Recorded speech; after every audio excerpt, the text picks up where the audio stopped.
Just gotta make sure this is all working. Make sure the stream's up, no problems. Might include a link to the where you get your own book. But yeah, I'm here. Just one freaking second. We will be talking about this. I'll just let it stand for now, so you don't see my face. Okay. You know, I gotta make sure that the title is correct as well. I did not spell it correctly. Oh man. But yeah, we're gonna be looking at this. I misspelled the title. I misspelled the word book, and I'm stupid. This is what happens when you type.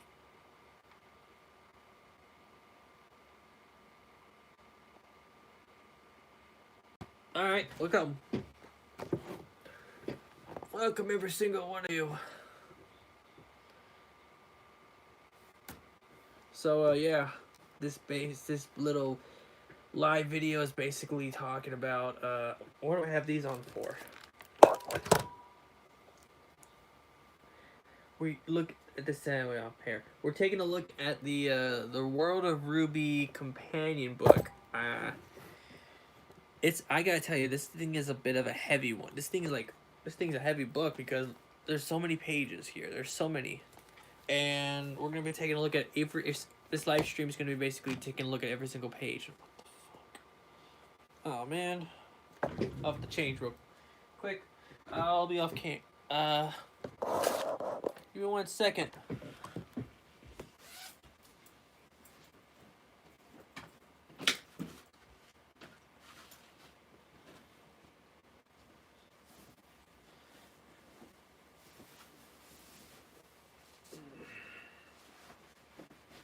All right. There we go. Sorry about that. There's some stains on my goddamn jacket. I have to wash that. Oh man, and since we're here, might as well put on this little hat too.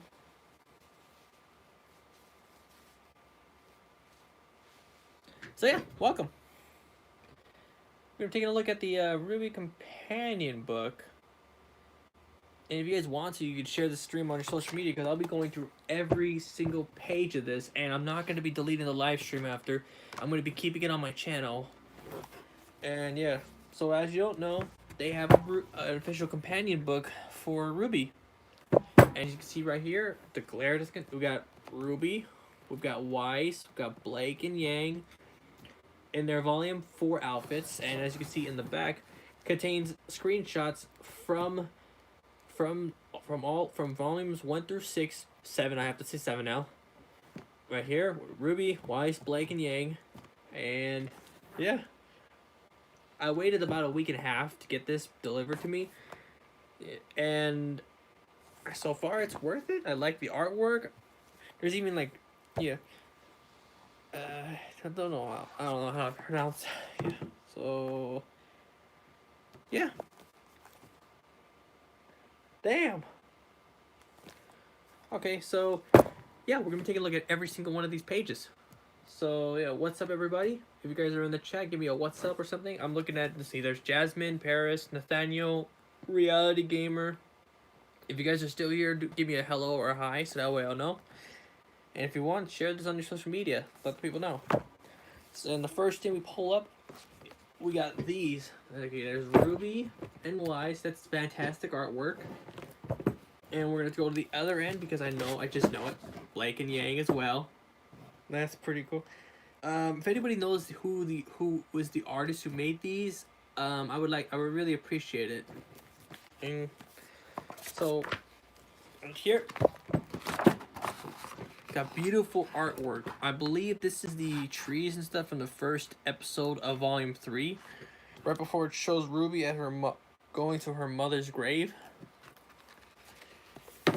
But it looks, oh yeah, because there's a little artwork right there of RWBY right there, so it's just fantastic. Yeah, and it's written by Daniel Wallace, and there's also Viz Media on this page. I'm a basic person, so I'm not gonna be all those like those screenshot people I don't I have to work with like OBS and stuff. I'm doing this from my phone, by the way. I'm doing my live stream from my phone. Okay, and right here has a memoriam for Monty right here. In loving memory, I believe the human spirit is indomitable. If you in I have to read this because it's kind of hard to read upside down. If you endeavor to achieve, it will happen given enough resolve. Monty 1985 to 2015. Man, it's been 4 years since we lost Monty. And yeah, it was yeah. I'm gonna be honest. Like I didn't know I didn't know much about Monty when I heard he passed away. I just knew that he made RWBY and stuff. That this is honest stuff. But then I started watching RWBY. Then I started getting more like into the behind the scenes and all about like Monty and like all the voice actresses and stuff. And I feel like a piece of crap for not knowing who he was when he died. Because the first time I ever heard about Monty was on Facebook. And that really sucked. And people started putting on like YouTube videos talking about about the news. Well, it was him going to the like being hospitalized, and then like then his death. It really sucked, and I kind of feel bad for not knowing who he was at the time. So yeah, we're gonna move forward now. So yeah, so this has a content list here. So right here, the first one's a forwards by Matt Hullum. The other one, Origins of Remnant Characters, the Grim, Ready for Battle, and Expanding Horizons. So there's 180 pages here. So are we really gonna go through all this, or am I just gonna show you guys the interesting ones? If you guys want me to go through all the pages, let me know in the chat. But if you guys don't, if you just want me to show you the interesting pages, let me know. And once again, we got some fantastic artwork of Team RWBY. I really have no idea how long this stream's going to be. I'll take it as long as I want. Last time I had streamed from my phone was like 45 minutes.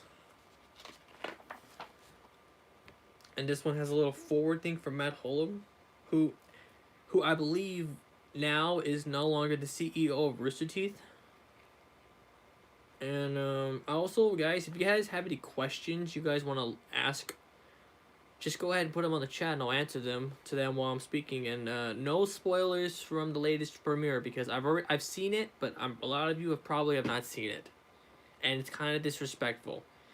So yeah, and given that I'm live streaming from a phone, you're not gonna be able to see the question. If you're watching this on YouTube after, you're not gonna be able to watch these questions while they're streamed. So I'll have to say them out loud. You know, I'll take this hat off for now. Put that there for now. Let's see. Yeah, Matt Holm talks about a lot of this. Let's see. He talks about how when they wrapped up season 10, Red vs. Blue, this is when Monty had the idea of RWBY, and also mentioned like they were at a diner. I think it was Denny's that they went to. It was Miles, Monty, and Carrie, and Monty figured out how to make the World of Remnant with like a bottle of ketchup and a napkin, and he's like folded up in the splotch right there was the World of Remnant, which is crazy. It was kind of, yeah, it looked like a Rorschach test. I really can't believe he did that. That was pretty cool. Let's see, and we're taking a look at the part 1 of Origins of Remnant. Man, look at these. Have all these pictures of like Monty, Miles, and Carrie in the old days. They even have Gray. They even have Gray in here. Jesus, man! If Monty was here, I don't know how different the show would be. I think there would be some aspects of the show that would be different if Monty was here. You know, because he always brainstorms these ideas as they go on, and because here's a fun fact you didn't know: 10 days before season 2 came out, he thought of Neo. He thought of the character Neo, a fan favorite, and that's just where they left it off there. They just created Neo 10 days before, so I don't know if that would be counted as last minute or last. I don't know. Yep, and let's see. Oh, look at this. Like, RWBY, like, Weiss, Blake, and Yang both have the same outfits, except Yang seems to have a bluish green bandana on her leg instead of a purple one. Let's see, Weiss looks the same. RWBY looks like RWBY had a different design. If you guys remember the red trailer, she had, instead of a rose emblem, she had a cross emblem. And I don't know why they changed to a rose, but I liked it better when it was a rose. Let's see. Sparking, yeah, they have one talking about like sparking ideas, and this one, there's a little section here at this book talking about making music and like Jeff Williams. And you know what? I'm going to go on I'm gonna go on a website where you can get the if you guys want to get the book for yourself, I'll leave a link to where you can get it, because I feel like if you're watching this, you don't have the book, you're missing out. RWBY companion book. Oh yeah, someone said, yo, King, I'll have to call it Pyrrha Niko. I'm going to be leaving a link in the chat if you are interested in buying this book for yourself. There you go. Just copy and, yeah, just do that. Just click on it. You'll go there, and that's where you can go get it. Williams. And here's the voice actresses for RWBY. That's Lindsay Jones, Cara Ebele, Aaron Zeck, and Barbara Dunkelman. Let's see. I got to meet half of the team. I got to meet and take a picture with Barbara and Aaron. I only got to take a picture with Aaron one time. I might have acted a little creepy. I do apologize. I already did some apologies and stuff for that. And Barbara, I took a picture with her 3 times. One at RTX 2018 when she had a impromptu autograph session. The second time when they did the whole Yang meetup at RTX 2019, I was part of it because I was dressed up as Gender Ben Yang. And the third time for an autograph session with her and Gus. Worth it. We made some grumpy faces too. And it's just the show. Let's see. And check it out. Yeah. I love Monty Yoom. Welcome to the chat. Welcome to the chat. King, you're welcome for that. And check it out. This was the art. This was not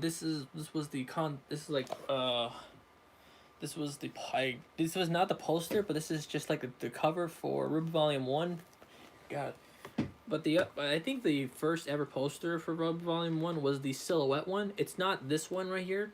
It was the one that was a silhouette.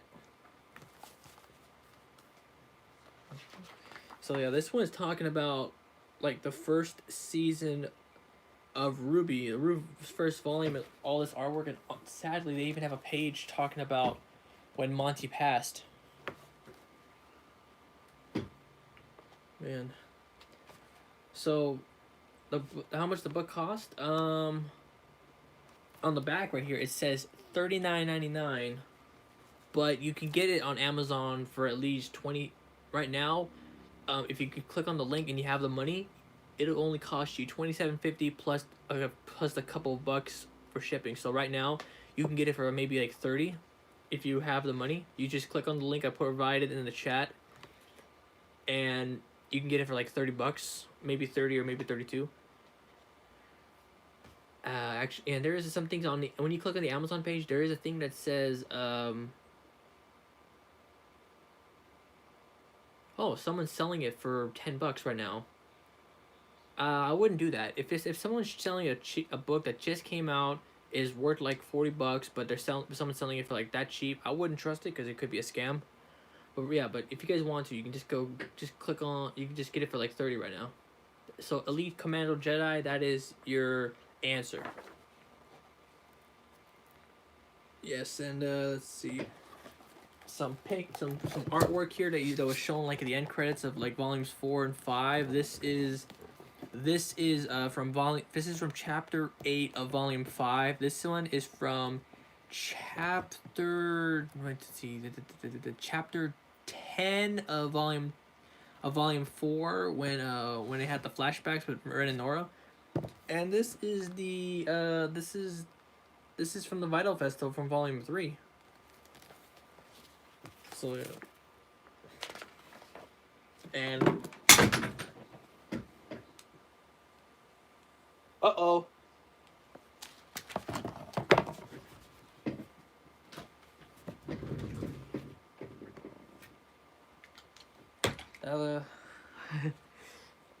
I broke my Pikachu bank. Eee. My brother gave this to me, man. That's not good. Oh, don't worry. Get some super glue, and you'll be back to normal in no time. But we're gonna have to continue there. So I was trying to show you guys this right here. This is the Kingdom of Mistral. Oh man, that looks so great. And this part, that part right here on the top, that's Haven Academy. At the top of this, I have no idea why the Kingdom of Haven looks like this, but it looks freaking fantastic.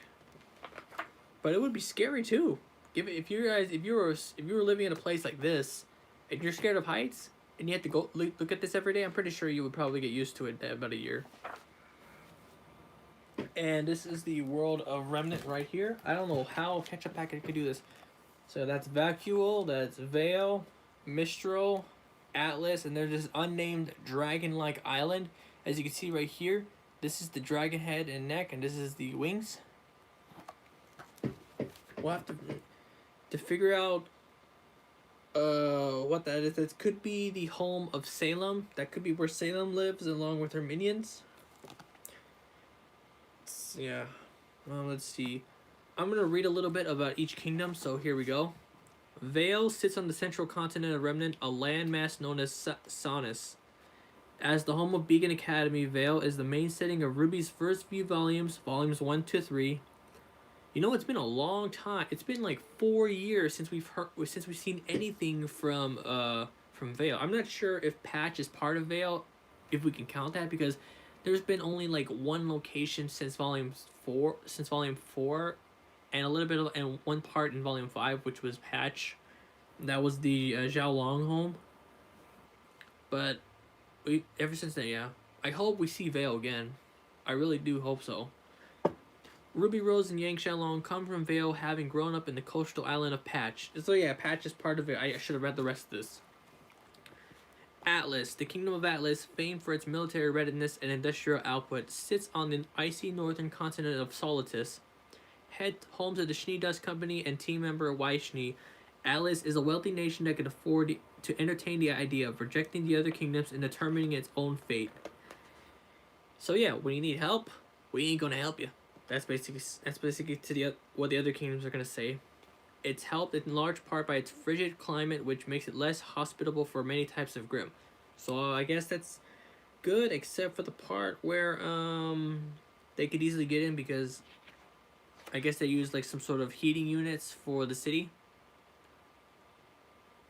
Tommy, none of us have talked about the Volume 1 premiere yet, so that's good. So yeah, again, keep the spoilers to a minimum to none for the Volume 7 premiere, please. I would really appreciate it, because you're going to be spoiling it and you're just being disrespectful, and I'm going to ban you if you do that. Continuing on, we're going to be going to Mistral. To the east, Kingdom of Mistral spreads across the landmass known as Anima. Its geography is defined by vertiginous changes in elevation, and the gap separating the rich from the poor is easily dramatic. While Mistral's elites are celebrated for their contributions to fashion and the arts, its lowest citizens are thieves and black market profiteers. Pretty much. That's what Crow said in the World of Remnant. Is that what that little miniseries was when it was narrated? The World of Remnant, it's been a long time. They haven't done one since Volume 4, that's why. Vacuole lies in the west of Vale, and the arid wastelands dominating the far end of Sonus. Yeah, Vacuole and Vale are the only continents, are the only kingdoms that are on one continent. Its people, desert nomads, reject conformity in favor of ragged individualism. That's pretty much it. Let's see. Raising the landscapes, the Grim. Look at all this artwork of the Grim right here. That is crazy. That's kind of the artwork showing the blood. Look how dangerous the Grim is. They're real. They're rank and file antagonists as the personification of destruction in the shapes of recognizable beasts. And we've seen a lot of them. We've seen a Borbatusk, an Ursa, Beowulf, the Sea Dragon. We've seen Manticore. What else have we seen? We've seen the giant elephants, the ones that are smart. According to Oobleck, Dr. Oobleck, the elephant ones are the really smart ones. We've even seen Lancers. Yes, we've seen Lancers. We've seen a variety of them, and I can't wait to see if we get to see any more of them. I can't wait. I spit on the book. Oh, God. I just got this book. So, let's see. The Great War and the Vytal Festival. I'm going to read a little bit of the Vytal Festival part because this is an interesting one to look at. I've always wanted to see if we can know more about the Vytal Festival, so I'm going to read it right here. Though inter-kingdom strife seems restricted to simmering animosity, things weren't always so low-key. 80 years ago, kingdoms warred against kingdoms in the Great War. Yeah, I've heard about this. For RWBY storytellers, the Great War was less about winners and losers and more about creating a world-building wellspring. We wanted this war because from what that would come the schools and the love of colors among the people, said Carrie Shawcross. In the modern era, the kingdoms have supplemented their warning impulses into their sponsorship of the Vytal Festival, a sporting event held biannually on the mobile floating stage known as the world as Amity Coliseum. There's a character in Chapter 7, in Volume 7, Chapter 1, who says Amity Arena, not Amity Coliseum. I guess. I don't know. I'm not going to say who. And don't say it in the chat. In which huntsmen and huntresses do battle to defend the honor of their respective academies. And yeah, there's like the little biomes. Because if you've seen Volume 3, sometimes they'll change the landscape of like where the battles happen. So half could be desert, half could be ocean, half could be ice, half could be hot rocks, and that's pretty cool. Let's see. The cross-continental transmit. Let's see. Yeah, that was basically communication devices for all over the kingdom. And when they destroyed the CCT tower in Vale, that was enough to knock out the entire communications grim all over Remnant, forcing them to forego on real-time intelligence and rely on couriers. That is quite unfortunate. Barbecue chicken, just Tommy, really? Really, Tommy? Barbecue chicken? We're talking about RWBY here. You're talking about barbecue chicken? Oh my God. What is wrong with you? Okay, so there's also dust as well. And there's there's 8 types of dust. I'm going to show you guys here. So we have fire, ice, wind, electricity, water, plants, rock, and gravity. I know, Tommy, but it was kind of funny. So yeah, gravity. That one we first heard about in I think it was episode 3 of RWBY Chibi season 1, episode 3. Ice, fire, gravity. But yeah, Tommy, it was actually a funny comment. And auras, yes, of course, the aura is is basically like a personal shield that a huntsman and a huntress has. and it can protect you from a lot of damage from injuries. And if you once, but it has a limit. Once it goes out, you're basically vulnerable, and that's why it happened with a certain. Okay, quick question: how many of you have seen past Volume 3? I'll let you guys answer that. Well, I talk about semblance, of course. It's basically your own little superpower. And some people, fun fact, some people don't have like semblances, don't have like auras and stuff, according to some people, according to Miles and Carrie. Let's see, Huntsman Academies. And there's Beacon, and there, that looks like Yang and Jean right there. You've seen Volume 3, then you know who died. Okay, let's see.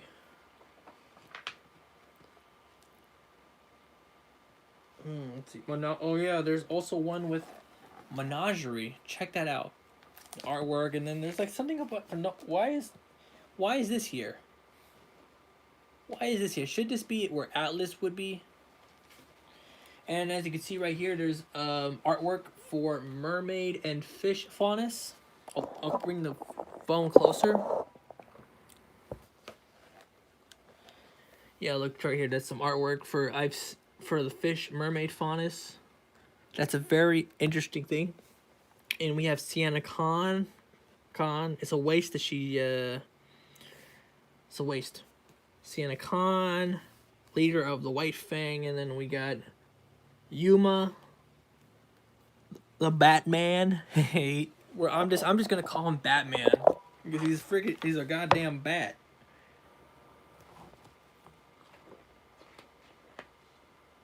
Five for five.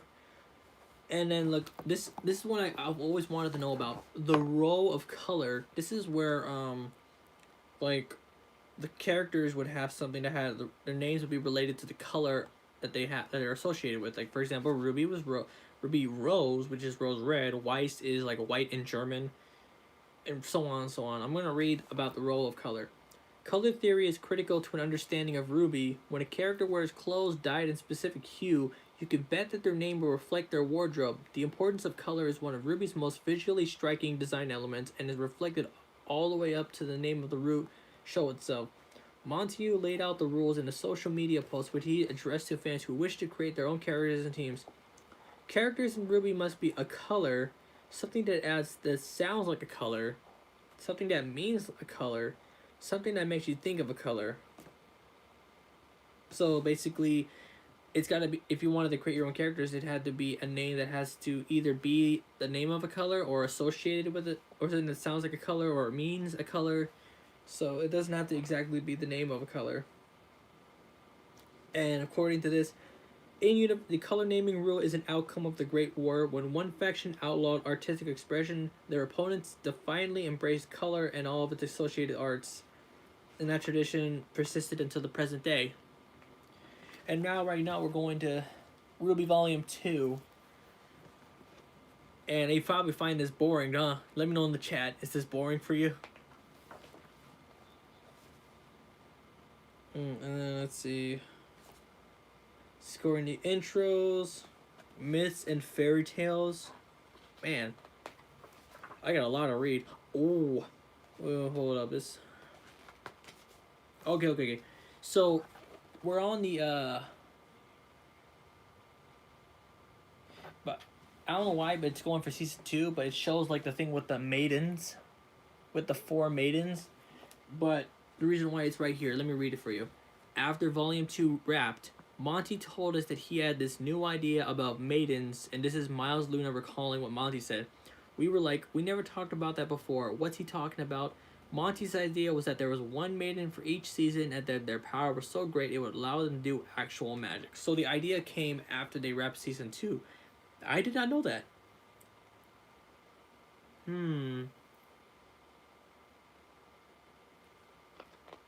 That is a very interesting one. So now, I guess that's all we got. Because we're going on to part 2, which is the characters. So So yeah, and then there's a little artwork here from the Volume 2 intro showing Team RWBY, and then there's also Team RWBY in their hunter outfits for Volume 2, Chapter 3 and 4. And we got there's 2 pages for RWBY. I'll just show you the pages right here. Yeah, so there's 2 pages for RWBY. Oh, okay. I'm so dumb. There's 2 pages for RWBY. There's one for her weapon, Crescent Rose. One for her semblance.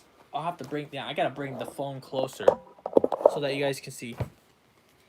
For Crescent Rose, for her semblance, which is called Petal Burst. Got him so. Let's see. When a person runs out of aura, that means it can't use a semblance. I think so. I think that's what happened because I think the aura is like chi, and once you run that out, you're basically vulnerable. And of course, there's a page about Zwei. Yay! Everyone's little adorable doggy in RWBY. And next up, we're going to be going into Weiss Schnee. And there's her, and there's Mertenaster. That's how I'm pronouncing it. If you guys don't know, think I'm not pronouncing it right, then well. Then there's her semblance, which is glyphs, which is a hereditary thing. I'm just skimming through this entire book. If you guys want to get the book yourself, I left a link in the chat so you guys can check it out. Next up, we got Blake, voiced by Aaron. I'm slowly pushing this out. And right here we have her weapon, which is Gamble's Shroud. I liked it. Let's see. Why is cute. Yeah. Her semblance is Shadow, which is her shadow clones. And she can also infuse her shadow clones with dust so that she can create an ice clone or a stone clone. Clone Trooper.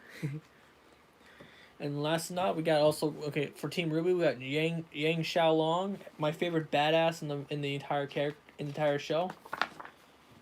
And there is her weapon, which is Ember Celica, which is basically two shotguns, which she can use to knock enemies out, knock them down, or she can use them to fly, as shown in Volume 1, Chapter 6 or 7, when they launch themselves into the air. Then her semblance is called Burn. So basically, the more hits she takes. So it's basically like with Black Panther. She takes in the kinetic energy of everything that she takes. She absorbs it all, and then sends it back with double the intensity. And also, we also got Bumblebee. That's right, we got Bumblebee. Her bike. RIP.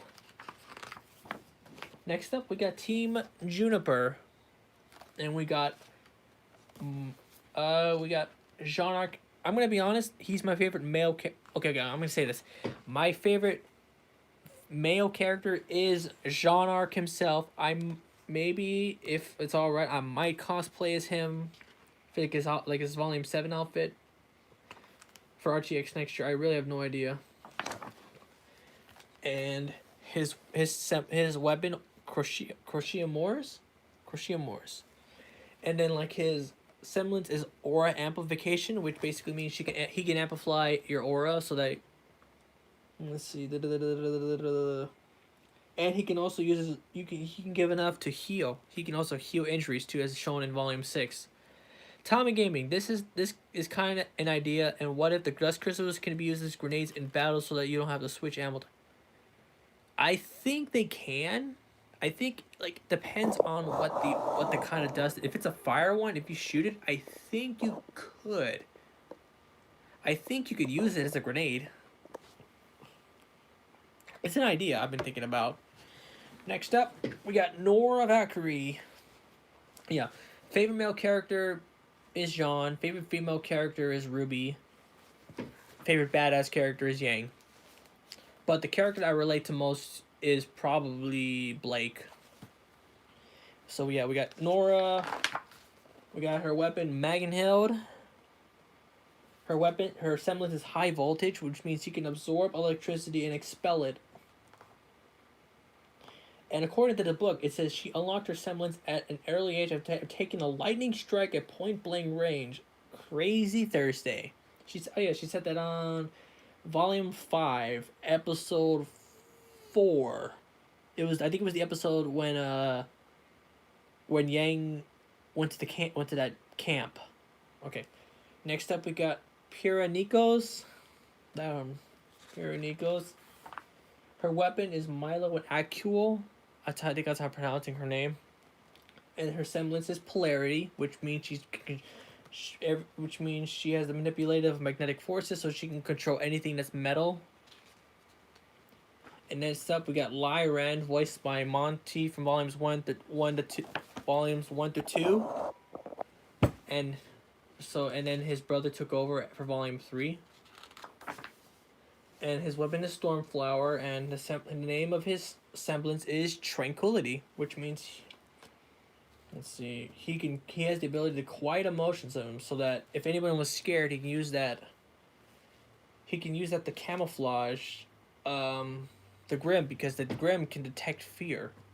The Grim can detect fear in a person and go after them. That's how they attack. And look, in volume 4 had RWBY, Jean, Ren, and Nora together as Team Ranger. And then there was Team Junior, and then people started saying Team Orange because that was a color.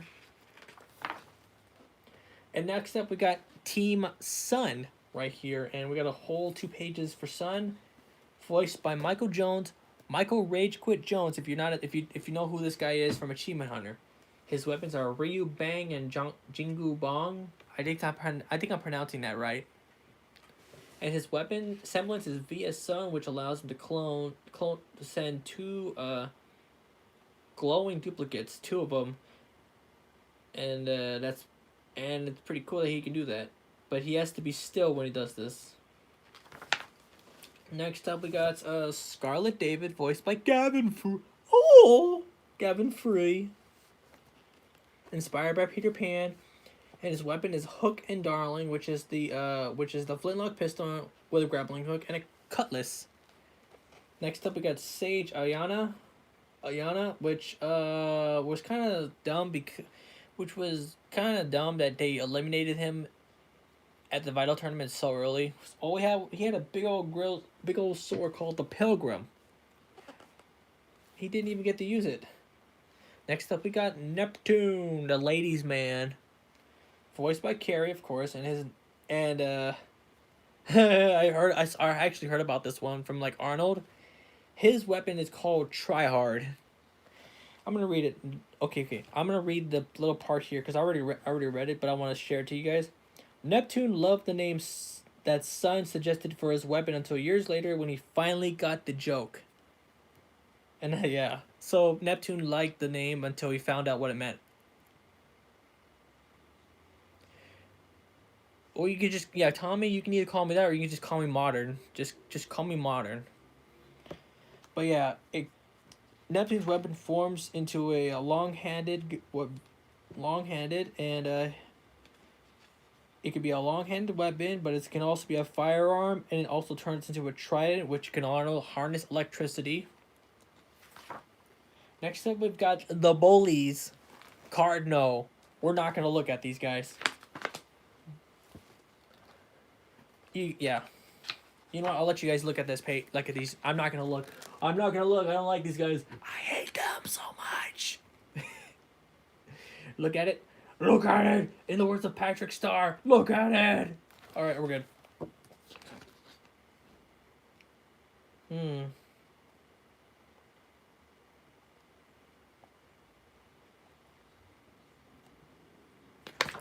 Okay, next up we got Team Coffee with a fan favorite, Velvet Scarlatina. So we're gonna go with the Coco first. Her weapon is Gianduja. I can't pronounce that. Look. That's the name of her weapon. And it's basically a handbag that unfolds into a minigun. And that's pretty cool. So, and then, I think their semblances were mentioned in the RWBY After the Fall book. I think it was called After the Fall. but I don't think I think this was made before like the book came out, so they had no time to implement the semblances for for Fox and Yatsuhashi. But yeah, next up we got Fox. His weapon is called Sharp Retribution. Then we got Velvet, who since Volume 2 we were unable to know what her weapon was until we actually saw it. Anesidora. Anesidora. Anesidora. I can't pronounce it. I'm sounding like Nemo. And basically what her weapon is allows her, she takes photographs and she stores them into her handbag, and basically it transforms into the weapon that she took a picture of, and her semblance is photographic memory, allowing her to mimic a person's fighting styles. So she was able to mimic Team RWBY's fighting attacks, as well as Nora, Penny, and a lot other fighters out there. Lydia, oh. Lydia, I can't tell if it means you're crying while you're laughing. You're laughing so much that you're bursting into tears. I don't know. Let's see. And then we got Yatsuhashi Daichi. Oh, I want to mention something. Got to meet Katie, her voice actress for Velvet's act. Got to take a picture with Katie. It was pretty cool. And then we got Yatsuhashi Daichi, and his weapon, his fulcrum, is a giant ass blade. And this one everyone wants to see flashbacks of. I want to see flashbacks, but it's of Team Stark. Team Stark, which consists of Taiyang Xiaolong, Summer Rose, Raven Branwen, and Crow Branwen. And a lot of people want to figure that part out, and I don't know why. Oh yeah, let's see. This is supposed to be like Team Stark, and yet they have they got Maria, who they don't have a picture of, and Renal. But Maria's weapons are life and death, which were the sickles. I wonder if she has those still. And her semblance was preflexes. Well, it was preflexes, but she was Silver Eyes that allowed her to turn the Grim into stone, which was the power which we saw in volumes 3. But at the time, I thought it just froze those Grim. I know it turned them into stone. Then there's a little much about Summer Rose. I hope we get to see more. We do know in Volume 6 we do get to see what she looked like. Then there's Taiyang. No semblance there except he knows how to fight hand to hand. No weapons. Then we've got Raven. We got Raven Branwen. I got to take a pic. I didn't get a pic. I didn't get a chance to take a picture with Anna Holm. But I did get an autograph from her on RTX 2018. I was a nervous person back in 2018, so it was kind of hard to, because I was really nervous. It was my first year, but then I improved a bit for this year's RTX, and I hope to improve more for RTX 2020. Yeah, so Raven's weapon is called Omen, and her... she can also change her blades so they can be longer, or it could be one of several, like her sword can turn into like dust blades, so she can switch between blades. That's pretty cool. Her semblance is Kindred Link, which allows her to open a portal connecting to herself with another person, and it has to be a strong emotional bond, which was Yang, Taiyang, and Crow. And we also got Crow himself. Yeah. And one thing that a lot of people didn't mention when this first book came out is that they mentioned that they took out Vic Mignogna's name. Now, I don't want to get into the whole Vic Mignogna situation. I'm staying neutral, and I would kindly advise that you guys don't talk about the situation or all that. If you guys want to say like you miss Vic or anything like that, that's okay. But don't escalate don't talk about the situation that's still happening as of now, and what happened back in February. So yeah, but yeah, they took out his name, and Jason Leitberg, I think that's how I'm pronouncing his name, Jason Leitberg. Jason Liebrick. That's how I'm pronouncing his name, Liebrick. If I'm pronouncing it wrong, let me know, of course. And then, of course, his weapon is called Harbinger, which we already know, and his semblance is Misfortune. And then now we're moving on to the Vytal cast, to the Vytal Festival contenders that we know. We've got Team Funky, but we only got half of them. Oh, hold up. Modern, this is kind of confusing. How is Yang's dad related to What? What are you saying, young millennial? How is Yang's dad related to RWBY? Summer Summer was with Yang's Summer Rose, which is RWBY's mom, hooked up with Yang's dad because okay, so basically what happened first, Raven hooked up with Taeyang, they had a kid who was Yang, then Raven left, then sometime after that Summer I guess was helping Taeyang get back to his feet, and they got together, and then they had a baby who is RWBY, so Taeyang. So RWBY is related to Taeyang by blood. Is that enough for you, Tommy? Yeah. So now we're gonna move on, and yeah, we got Flynn Cole, who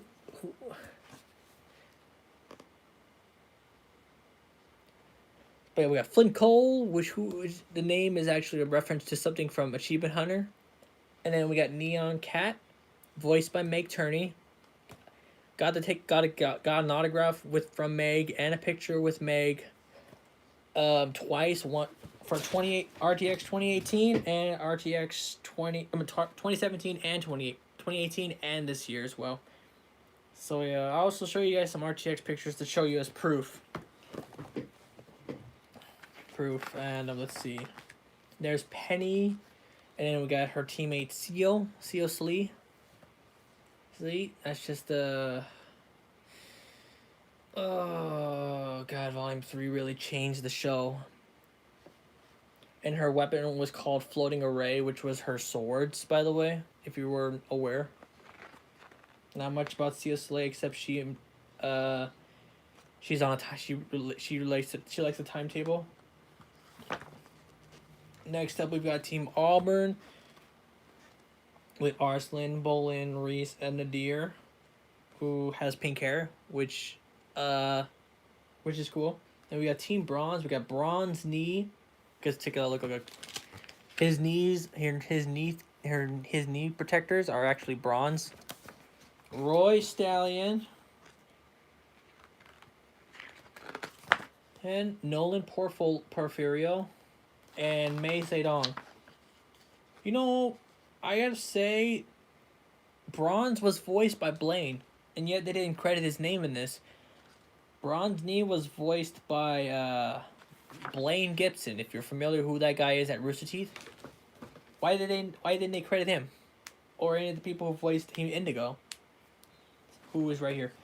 Fun fact, if you don't know, Team Indigo was made because they reached the crowdfunding reward for supporting because they reached the goal for supporting raising money for Laser Team, and these characters were made, which was nice. And then we have Almighty Ozpin. Yeah, the Ozpin voiced by Shannon McCormick, and this guy is a very mysterious guy holding a lot of secrets. His weapon, which is his cane, is called the Long Memory. And does it say about his semblance? No, it doesn't. But then he goes on to go into the mind of a young man named Oscar Pine. And then we got Glinda Goodwitch. And her weapon's called the Disciplinarian. Her weapon's basically a riding crop, but it's also a magic wand, but it's called the Disciplinarian. And her semblance is telekinesis. That's nice. That's actually pretty nice, guys. Next up, we've got two good professors I like, Oobleck and Port. And Oobleck's weapon is called Antiquities Roast. and basically his thermos turns into a weapon, which is pretty cool. And then Port's weapon is called Blowhard, which is basically a flintlock blunderbuss, which also acts as an axe. An axe is also a gun. Then we got James Ironwood, who was half man, half robot, and basically his half of his chest, his right arm, and his right leg, and probably half of his is probably robotic. And then we got Leonardo Lionheart, and his weapon is called Stalwart. Like I said in the beginning, we're just skimming through this. We got also, the scary ass character Salem, but I like this character a lot because of the background of like her origins and stuff. She's a scary one. And then we have Cinder Fall, who is the reason why the ending of Volume 3 happened. Her weapon is called Midnight. That's her weapon, and her semblance is Scorching Caress. And also because she also possesses the power of the Maiden's power. And then there's the Fall Maiden right here, Amber. And after Volume 3, Cinder became the Fall Maiden, the full Fall Maiden. Got to take a picture with Jessica Negri, by the way, her voice actress. It was pretty cool. Then we got Hazel. His weapon is Dust Infusion. So that means his body is a weapon. So all he does is stabs his flesh with dust crystals, and he turns into the Hulk, basically. And his semblance allows him to ignore a lot of pain, and his semblance is called Numbing Agent. So wow. Next up we have Tyrion, everyone's favorite psychopath in RWBY. His weapons are called the Queen's Servant, which are blades on his wrist, and his special ability. Wait, is it called special ability? Yeah, it's just called special ability. We don't know about his semblance, so they instead put up his little scorpion stinger, which allows him to pump up some that has venom. And we got Watts, who by some part from a mention is a disgraced Atlesian scientist. And next up we've got Roman Dorjwick. Rip. I like this guy, dude. He was pretty interesting. And then we got this ice cream girl, Neapolitan, but people just call her Neil. And I said in the mention earlier, Monty came up with her 10 days before Volume 2 came out. Her weapon's called Hush, which is her umbrella, which also conceals a blade at the hilt. And her semblance is overactive imaginations, which she can do, which means she can basically it's illusions. And then we got Emerald. Weapon is Thief's Respite, semblance hallucinations. And it was because of her the ending of Volume 3 happened. And then we got Mercury, currently voiced by Yuri Lowenthal. Weapon is Teleria, and his semblance was taken away from him, so he doesn't have one. Then we got the White Fang. Here we got Adam Taurus. Got to shake hands with Garrett Hunter, his voice actor, but it was 2018 RTX, and I was unable to ask for an autograph because I was freaking nervous at the time. I was dressed up as Adam Taurus as well, and it's really a shame. But I already know what his weapon was called, Wilt and Blush, and his semblance was called Moonslice. We already know about those. And next up, we've got people who were White Fang members. Let's see, We have, wait, hold on, what? Okay, here we go. We have Gira and Kali Belladonna, Blake's parents. Then we have Sienna Khan, and her weapon was Cerberus Whip.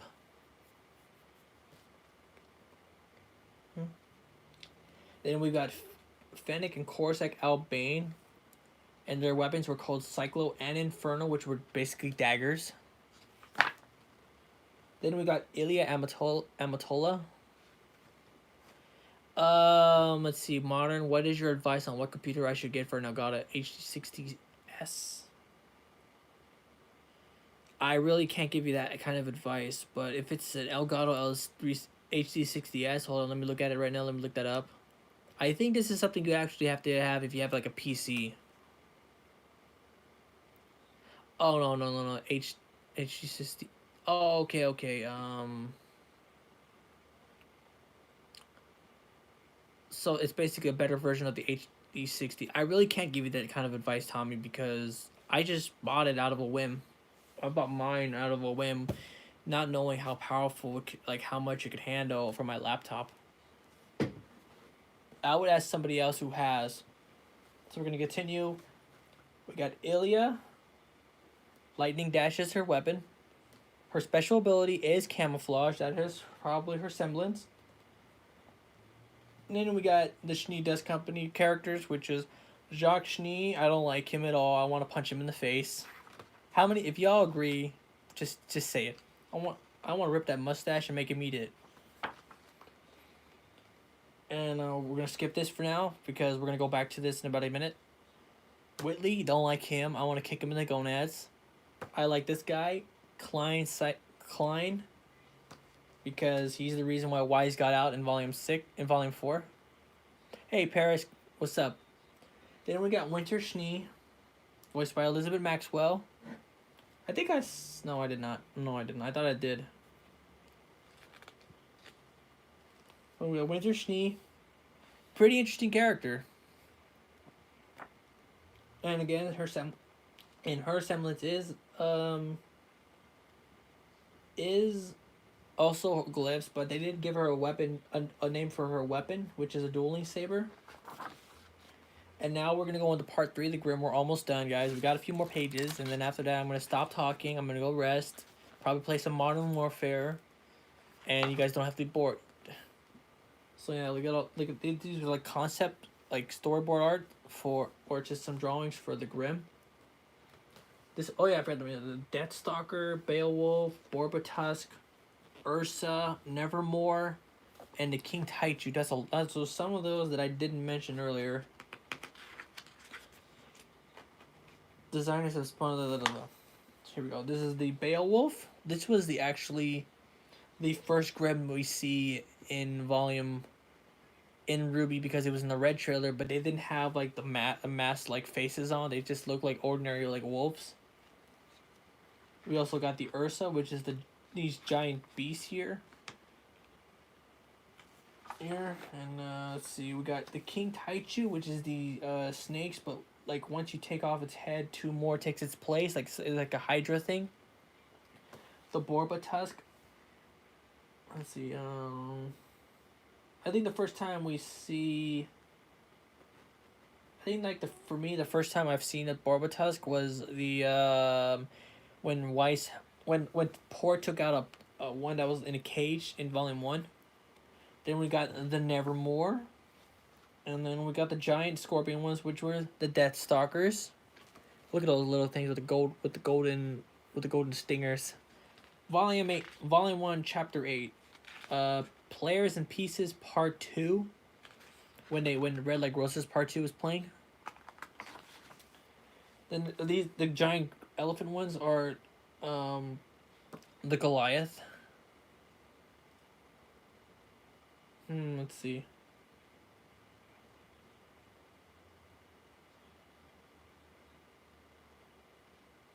Yeah, according to this book, these things don't attack people unless they have a cause, so that means they're smart. Then we have the Geist Grimm, who possesses that can go into anything and they can puppeteer pieces, like giant rocks. So those they become the Armagigas and the Petragigas.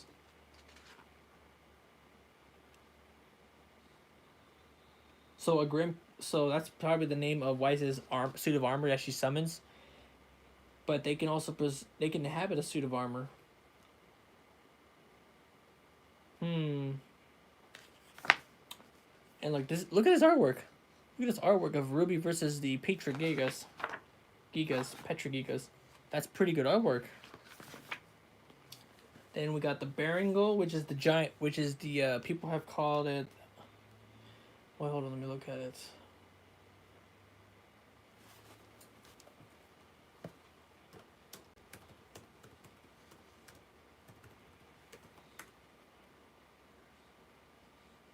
Sorry. So yeah, people have been calling this at the time that the trailer came out, they were calling it the Harambe Grim because of like what happened with Garambe, but with Harambe. And I don't want to get into that. Next up, we got the Lancers, of course, that we see in Volume 5, Chapter 2. Then we got the Griffins, of course, the Griffins. Let's see what the creep. And then this is what they call the freaking dragon, a creep. That's what they call them, the creeps. What the hell? And then we got the Wyvern. What is the Wyvern? Wait. I'm so confused.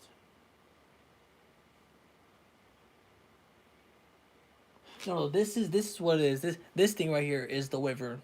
What the hell is the creep?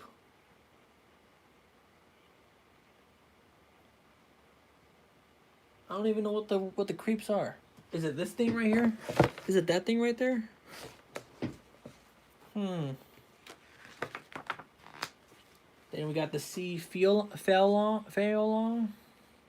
I don't know how to pronounce that right, but it's the sea dragon from Volume 4. And then we have the Seer Grim. Oh man. So basically it's like a little communication system too. Then we've got the Nuclevi Grim, which was the scariest Grim I've ever seen when Volume 4 came out. Until this thing came out, the Apathy Grim. That was the scariest one. That was the scariest thing from Volume 6. This fucking thing here gave me nightmares for 2 days. And then we got the Leviathan Grim, which was so badass. Now we got the Elysian Weapons of War. There's the Elysian Knight 130, Elysian Knight 200, the Elysian Knight 290, the new air fleet, which is the Elysian airship, Elysian dropship, the Bullhead, Weapon of War Colossus, which I think it was like the island transformed. Alright, now we're at part 4, ready for battle. Oh yeah, it just shows off like probably the various battles that happened throughout the show. So there was RWBY and Juniper versus the Nevermore and Deathstalker. There's gonna be a lot of stuff to read here. Then there was RWBY versus Roman Torchwick, Volume 2, Episode 4. There is so much reading here. I can't believe I got this book. Then there probably the most known fights too. There's Cinderfall versus Pyrrha Niko's. Oh. There's even more pages for this. And here's one for Crow versus Tyrion.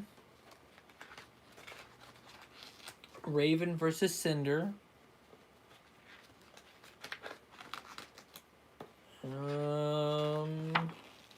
And then there's like storyboard art. A lot of storyboard art. And we're at the very few pages, man. And look, there's like pictures and stuff for the RWBY fandom, which is now divided because of everything that's happened this year. And there's plenty of pictures for the cosplayers, but a lot of people have mentioned that they didn't mention like the names and stuff. They didn't credit the artists, which is a very, very sad thing. And let's see, the only person here who I took a picture with was her. I took a picture of her when I think I know who that is. I gotta get where's my phone? Where's my phone? Oh, it's right there. I'm dumb. I'm fucking dumb. Give me a second. I'm gonna look for that cosplayer. I forgot her name.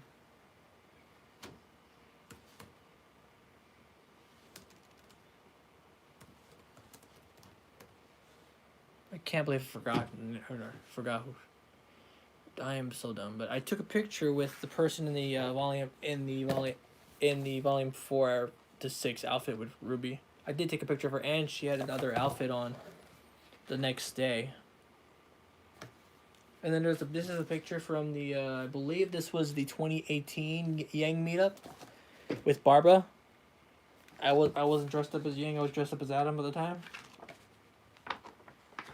And then there was this show, RWBY Chibi, which is my favorite, which I really love, and I really hope they bring back because they took a break from it so they could focus on RWBY Volume 7. Then there was the mangas. Then we got after the fall. There's the 4 anthology books. Then there's the video game RWBY Grim Eclipse, which I like, but they haven't added anything new to the game in a while, except for maybe the Horde mode, but that's something I'm not interested in. Then they got RWBY Amity Arena, which I got to play at RTX 2018 last year. Then there was the board game RWBY Combat Ready. Look at that. And let's see what else. Oh yeah, merchandise. Needless to say, I have bought merch. I bought this. I bought the Blake hat. I bought a RWBY hat, but my dogs destroyed it. Rip hat. I bought a variety of things from Rooster Teeth store.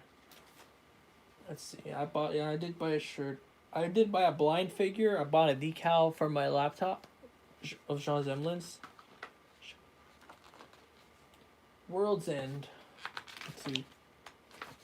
I'm gonna read this last thing here. It's World's End. Throughout RWBY's development, almost nothing has gone to waste. Sketches, design, and concepts are all created in service of a master story plan, which will inevitably bring about an absolute end to the RWBY saga, which means that they already have a plan for how RWBY's gonna end, and when that happens, I'm not gonna get mad, because it's completely understandable. Yeah, every show has to come to an end at one point. So yeah, according to Shawcross, we have a roadmap for the entire show. Volume 1 is when it starts, and there's a volume in the future where it ends. Each year we look at that to decide how far we're going to get this year. The plan provides world building, consistency, and storytelling structure, but it also applies constant pressure to the gas pedal. Every new episode brings RWBY, Weiss, Blake, and Yang, and the rest of RWBY's cast ever closer to the final accounting of their fates. We want to make sure we're telling a complete story with RWBY, and a complete story has an end. That is correct. RWBY will end one day, but just not now. And right here has concept art for Team RWBY for Volume 7 outfits, also with a thank you for who worked hard on Volume 7. And that means they might also do a new version for this book in the future. RWBY, Weiss, Blake, Yang. And there's also Juniper.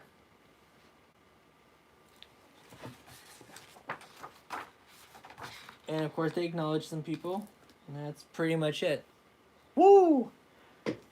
An hour and 9 minutes of talking about that book. Holy crap. I just wasted an hour and a half of my time just so I can share that with you, and it's worth it, guys. Because looking at that book gave me facts that I just didn't think was just mind-blowing.